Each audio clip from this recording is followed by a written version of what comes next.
ओम शांति। आज 5 अप्रैल 2024 के साकार बाप दादा के मधुर महावाक्य। बाबा ने कहा, मीठे बच्चे, बाप को प्यार से याद करो तो तुम निहाल हो जाएंगे। नज़र से निहाल होना माना विश्व का मालिक बनना। प्रश्न, नज़र से निहाल किंदा स्वामी सतगुरु, इसका वास्तविक अर्थ क्या है? उत्तर, आत्मा को बाप द्वारा जब तीसरी आंख मिलती है और उस आंख से बाप को पहचान लेती है तो निहाल हो जाती, अर्थात सद्गति मिल जाती है। बाबा कहते, बच्चे, देही अभिमानी बन, तुम मेरे से नजर लगाओ, अर्थात मुझे याद करो, और संग तोड़ एक मेरे संग जोड़ो तो बेहाल अर्थात कंगाल से निहाल अर्थात साहूकार बन जाएंगे। ओम शांति। मीठे मीठे रूहानी बच्चे किसके पास आते हैं? रूहानी बाप के पास। समझते हो हम शिव बाबा के पास जाते हैं, यह भी जानते हैं शिव बाबा सब आत्माओं का बाप है। यह भी बच्चों को निश्चय चाहिए कि वह सुप्रीम टीचर भी है तो सुप्रीम गुरु भी है। सुप्रीम को परम कहा जाता है, उस एक को ही याद करना है। नजर से नजर मिलाते हैं, गायन है नजर से निहाल किंदा स्वामी सतगुरु, उनका अर्थ चाहिए। नजर से निहाल किसको? जरूर सारी दुनिया के लिए कहेंगे, क्योंकि सर्व का सदगति दाता है, सर्व को इस पतित दुनिया से ले जाने वाला है। अब नजर किसकी? क्या यह आंखें? नहीं, तीसरी आंख मिलती है ज्ञान की, जिससे आत्मा जानती है यह हम सभी आत्माओं का बाप है। बाप आत्माओं को राय देते हैं कि मुझे याद करो।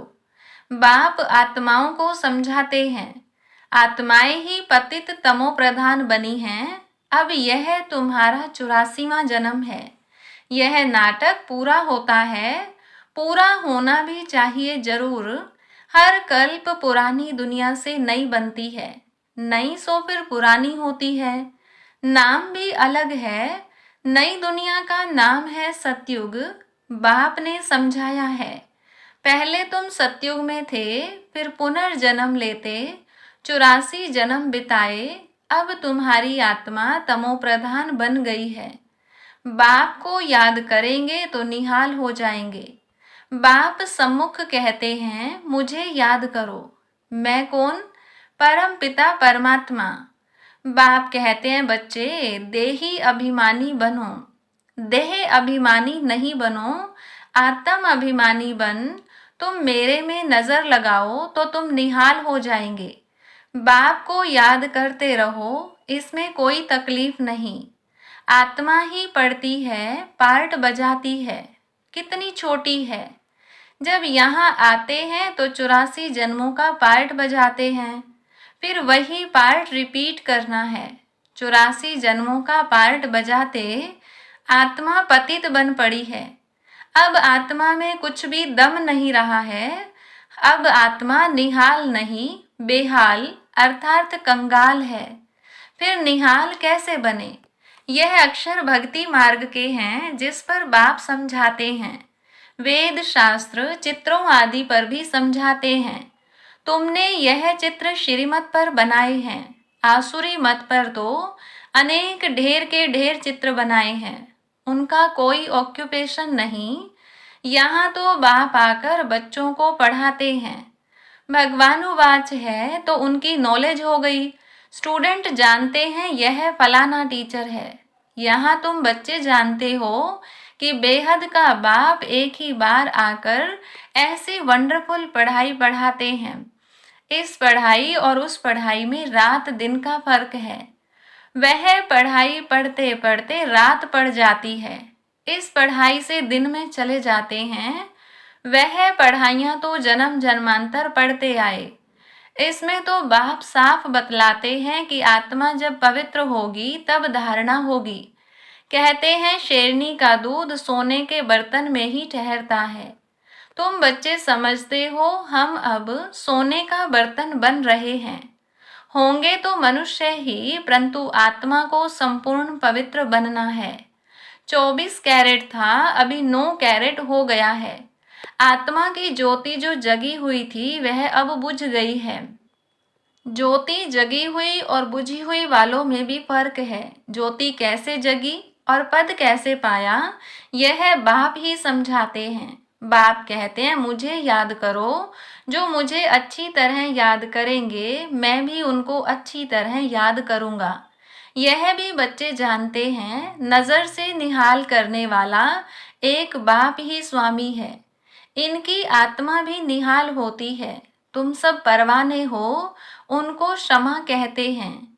कोई परवाने सिर्फ फेरी पहनने आते हैं, कोई अच्छी तरह पहचान लेते हैं तो जीते जी मर जाते हैं। कोई फेरी पहन चले जाते हैं, फिर कभी कभी आते हैं, फिर चले जाते हैं। इस संगम का ही सारा गायन है। इस समय जो कुछ चलता है उनके ही शास्त्र बनते हैं। बाप एक ही बार आकर वर्षा देकर चले जाते हैं। बेहद का बाप जरूर बेहद का वर्षा देंगे। गायन भी है 21 पीढ़ी। सतयुग में वर्षा कौन देते हैं? भगवान रचयिता ही आधा कल्प के लिए वर्षा देते हैं रचना को। याद भी सब उनको करते हैं। वह बाप भी है तो टीचर भी है, स्वामी सतगुरु भी है। भल तुम और किसको भी स्वामी सतगुरु कहते होंगे, परंतु सत एक ही बाप है। ट्रुथ हमेशा ही बाप को कहा जाता है। वह ट्रुथ क्या आकर करते हैं, वही पुरानी दुनिया को सचखंड बना देते हैं। सचखंड के लिए हम पुरुषार्थ कर रहे हैं। जब सचखंड था तो और सब खंड नहीं थे। यह सब पीछे आते हैं। सचखंड का किसको भी पता ही नहीं। बाकी जो अब खंड हैं उनका तो सबको मालूम है। अपने अपने धर्म स्थापक को जानते हैं। बाकी सूर्यवंशी, चंद्रवंशी और इस संगम युगी ब्राह्मण कुल को कोई जानते नहीं है। प्रजापिता ब्रह्मा को मानते हैं, कहते हैं हम ब्राह्मण ब्रह्मा की औलाद हैं, परंतु वह है कुख वंशावली, तुम हो मुख वंशावली। वह है अपवित्र, तुम मुख वंशावली हो पवित्र। तुम मुख वंशावली बन फिर छीछी दुनिया रावण राज्य से चले जाते हो। वहां रावण राज्य होता नहीं। अब तुम चलते हो नई दुनिया में। उनको कहते हैं वॉइसलेस वर्ड। वर्ड ही नई और पुरानी होती है। कैसे होती है यह भी तुम जान गए हो। दूसरा तो कोई की बुद्धि में नहीं है। लाखों वर्ष की बात को कोई जान भी न सके। यह तो थोड़े समय की बात है। यह बाप बैठ बच्चों को समझाते हैं। बाप कहते हैं मैं आता ही तब हूँ जब खास भारत में धर्म ग्लानि होती है। दूसरी जगह तो किसको पता ही नहीं कि निराकार परमात्मा क्या चीज है। बड़ा बड़ा लिंग बनाकर रख दिया है। बच्चों को समझाया है आत्मा का साइज कभी छोटा बड़ा नहीं होता है। जैसे आत्मा अविनाशी है वैसे बाप भी अविनाशी है। वह है सुप्रीम आत्मा। सुप्रीम माना वह सदैव पवित्र और निर्विकारी है। तुम आत्माएं भी निर्विकारी थी, दुनिया भी निर्विकारी थी। उनको कहा ही जाता है संपूर्ण निर्विकारी। नई दुनिया फिर जरूर पुरानी होती है, कला कम होती जाती है। 2 कला कम चंद्रवंशी राज्य था, फिर दुनिया पुरानी बनती जाती है। पीछे और खंड आते जाते हैं। उनको कहा जाता है बाई प्लाट, परंतु मिक्सअप हो जाते हैं। ड्रामा प्लान अनुसार जो कुछ होता है वह फिर रिपीट होगा। जैसे बोधियों का कोई बड़ा आया, कितनों को बौद्ध धर्म में ले गया, धर्म को बदला दिया। हिंदुओं ने अपना धर्म आपे ही बदला है, क्योंकि कर्म भ्रष्ट होने से धर्म भ्रष्ट भी हो पड़े हैं। वाम मार्ग में चले गए हैं। जगन्नाथ के मंदिर में भी भल गए होंगे, परंतु कोई का कुछ ख्याल नहीं चलता। खुद विकारी हैं तो उन्हों को भी विकारी दिखा दिया है। यह नहीं समझते कि देवताएं जब वाम मार्ग में गए हैं तब ऐसे बने हैं। उस समय के ही यह चित्र हैं। देवता नाम तो बड़ा अच्छा है। हिंदू तो हिंदुस्तान का नाम है, फिर अपने को हिंदू कह दिया है। कितनी भूल है।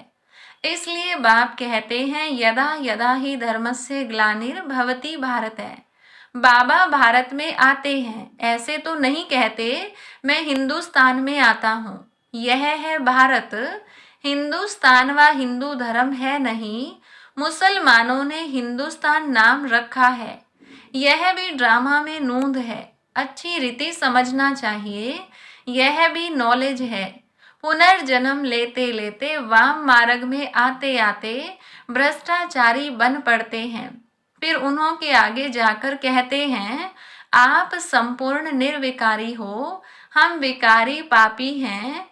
और कोई खंड वाले ऐसे नहीं कहेंगे हम नीच हैं अथवा हमारे में कोई गुण नहीं है, ऐसे कहते कभी सुना नहीं होगा। सिख लोग भी ग्रंथ के आगे बैठते हैं, परंतु ऐसे कभी नहीं कहते कि नानक तुम निर्विकारी हम विकारी।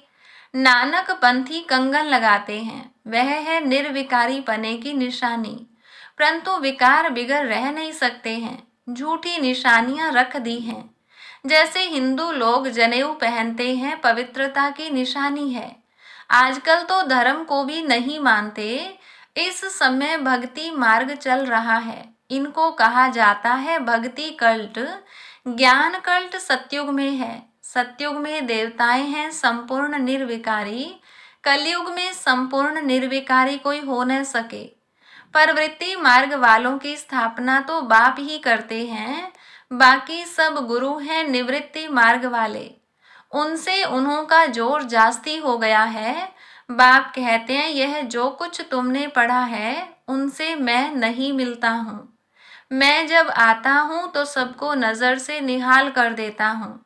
गायन भी है नज़र से निहाल, किंदा स्वामी सतगुरु यहाँ तुम क्यों आए हो निहाल बनने, विश्व का मालिक बनने। बाप को याद करो तो निहाल बन जाएंगे। ऐसे कभी कोई कहेंगे नहीं कि ऐसा करने से तुम यह बन जाएंगे। बाप ही कहते हैं तुमको यह बनना है। यह लक्ष्मी नारायण कैसे बने कोई को मालूम नहीं है। तुम बच्चों को बाप सब बताते हैं, यही 84 जन्म ले पतित बने, फिर तुमको यह बनाने आया हूँ। बाप अपना परिचय भी देते हैं तो नज़र से निहाल भी करते हैं। यह किसके लिए कहते हैं? एक सतगुरु के लिए। वह गुरु लोग तो ढेर हैं और माताएं अबलाएं हैं भोली। तुम सब भी भोलानाथ के बच्चे हो। शंकर के लिए कहा है आंख खोली विनाश हो गया, यह भी पाप हो जाए। बाप कभी ऐसे काम के लिए डायरेक्शन नहीं देते हैं। विनाश तो कोई और चीजों से होगा ना, बाप ऐसे डायरेक्शन नहीं देते। यह तो सब साइंस निकालते रहते हैं, समझते हैं हम अपने कुल का आपे ही विनाश करते हैं। वह भी बांधे हुए हैं, छोड़ नहीं सकते। नाम कितना होता है, मून में जाते हैं, परंतु फायदा कुछ भी नहीं। मीठे मीठे बच्चे तुम भी बाप से नजर लगाओ, अथवा हे आत्मा अपने बाप को याद करो तो निहाल हो जाएंगे। बाबा कहते हैं जो मुझे याद करते हैं, मेरे लिए सर्विस करते हैं, मैं भी उनको याद करता हूँ तो उनको बल मिलता है। तुम यहाँ सब बैठे हो, जो निहाल हो जाएंगे वही राजा बनेंगे। गायन भी है और संग तोड़ एक संग जोड़ूं। एक है निराकार, आत्मा भी निराकार है। बाप कहते हैं मुझे याद करो, तुम खुद कहते हो पतित पावन। यह किसको कहा? ब्रह्मा को, विष्णु को, शंकर को? नहीं, पतित पावन तो एक है, वह सदैव पावन ही है। उनको कहा जाता है सर्वशक्तिमान। बाप ही सृष्टि के आदि मध्य अंत की नॉलेज सुनाते हैं और सब शास्त्रों को जानते हैं। वह सन्यासी शास्त्र आदि पढ़कर टाइटल लेते हैं। बाप को तो पहले ही टाइटल मिला हुआ है, उनको पढ़कर थोड़ा ही लेना है। अच्छा, मीठे मीठे सिकिलधे बच्चों प्रति माता पिता बाप दादा का याद प्यार और गुड मॉर्निंग। रूहानी बाप की रूहानी बच्चों को नमस्ते। रूहानी बच्चों की रूहानी बाप दादा को नमस्ते। धारणा के लिए मुख्य सार, पहली पॉइंट, क्षमा पर जीते जी मरने वाला परवाना बनना है। सिर्फ फेरी लगाने वाला नहीं। ईश्वरीय पढ़ाई को धारण करने के लिए बुद्धि को संपूर्ण पावन बनाना है। दूसरी पॉइंट, और सब संग तोड़ एक बाप के संग में रहना है। एक की याद से स्वयं को निहाल करना है। वरदान, दिल की महसूसता से दिलाराम की आशीर्वाद प्राप्त करने वाले स्व परिवर्तक भव। स्व को परिवर्तन करने के लिए दो बातों की महसूसता सच्चे दिल से चाहिए। एक, अपनी कमजोरी की महसूसता। दूसरा, परिस्थिति व व्यक्ति निमित्त बनते हैं उनकी इच्छा और उनके मन की भावना की महसूसता। परिस्थिति के पेपर के कारण को जान स्वयं को पास होने के श्रेष्ठ स्वरूप की महसूसता हो कि स्वस्थिति श्रेष्ठ है, परिस्थिति पेपर है। यह महसूसता सहज परिवर्तन करा लेगी और सच्चे दिल से महसूस किया तो दिलाराम की आशीर्वाद प्राप्त होगी। स्लोगन, वारिस वह है जो एवर रेडी बन हर कार्य में जी हजूर हाजिर कहता है। अच्छा, ओम शांति।